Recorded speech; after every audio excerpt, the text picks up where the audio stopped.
ถ้าไปเมืองไทยห้ามพาบุหรี่ไฟฟ้าไปนะมันเป็นไปได้อย่างไรสิ่งที่ปลอดภัยกว่ากลับถูกห้าม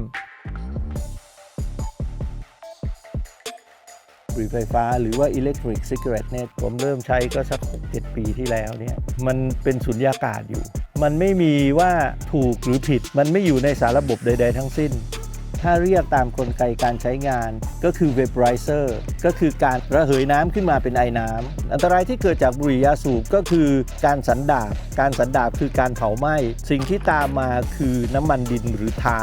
นั่นคือตัวก่อให้เกิดมะเร็งข้อแตกต่างอย่างแรกก็คือไม่มีการสันดาบต้องร้อยควันจางนิดไหมได้ไหมเมื่อไม่มีการสันดาบก็ไม่มีน้ำมันดินคือสิ่งที่ฆ่าคุณแต่นิโคตินคือสิ่งที่ทำให้คุณติด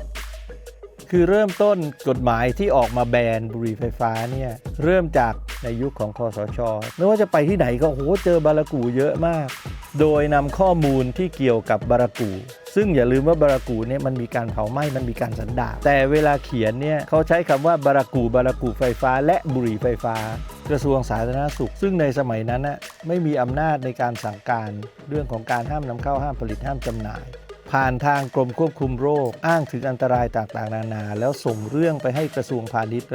ชย์ก็ออกกฎหมายมาในเรื่องที่เกี่ยวกับห้ามนำเข้าห้ามผลิตห้ามจำหน่ายนำไปสู่มาตรา27ทวิแล้วก็เปลี่ยนมาเป็น244 246 248ก็ยังวนเวียนอยู่ในเรื่องของการห้ามนำเข้าห้ามผลิตห้ามจำหน่ายแล้วมันก็กลายมาเป็นเรื่องที่เกี่ยวโยงถึงศุลกากรเรื่องของสินค้าห้ามกำกัดห้ามใช้ในที่ห้ามสูบต่างๆนานาเคสที่ดังมากๆก็คือเรื่องของฟลุกสี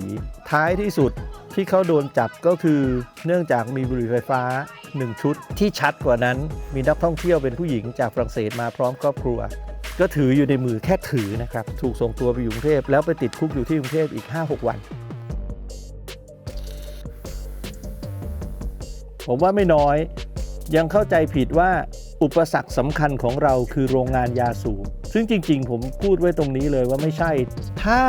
แนวโน้มของตลาดมุ่งเข้าไปหาทางเลือกใหม่คือบุหรี่ไฟฟ้าโรงงานยาสูบก็พร้อมที่จะก้าวเข้าสู่ตลาดนั้นแล้วผมพูดได้เลยว่าขณะนี้โรงงานยาสูบมีความพร้อมสูงมากที่จะขยับเข้าสู่ตลาดของบุหรี่ไฟฟ้า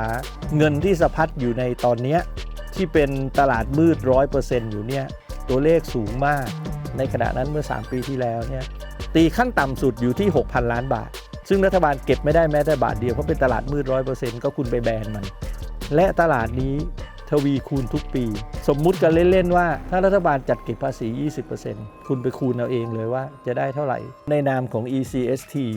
กลุ่มราขาดกรยาสูบเนี่ยก็พยายามที่จะให้ความรู้อันดับแรกเลยคือให้ความรู้เกี่ยวกับคนที่สนใจ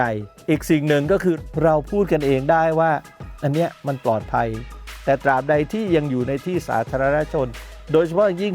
ที่ห้ามสูบบุหรี่ก็อย่าไปใช้ถ้าคุณอยู่ในสนามหลังบ้านคุณเองก็เชิญตามสบายคุณจะพ่นควันทีเหมือนกับเครื่องพ่นไล่ยุงเลยก็เรื่องของคุณเราพยายามที่จะใช้ตัวช่วยอื่นๆไม่สามารถช่วยให้เลิกสูบบุหรี่ได้ก็แปลว่าเราติดนิสัยมากกว่าเราได้ตัวช่วยนี้มาแล้วสุขภาพเราดีขึ้นเรานำเสนอหมดข้อดีคืออะไรข้อเสียคืออะไรแต่ท่านนำเสนอแต่ข้อเสียอย่างเดียว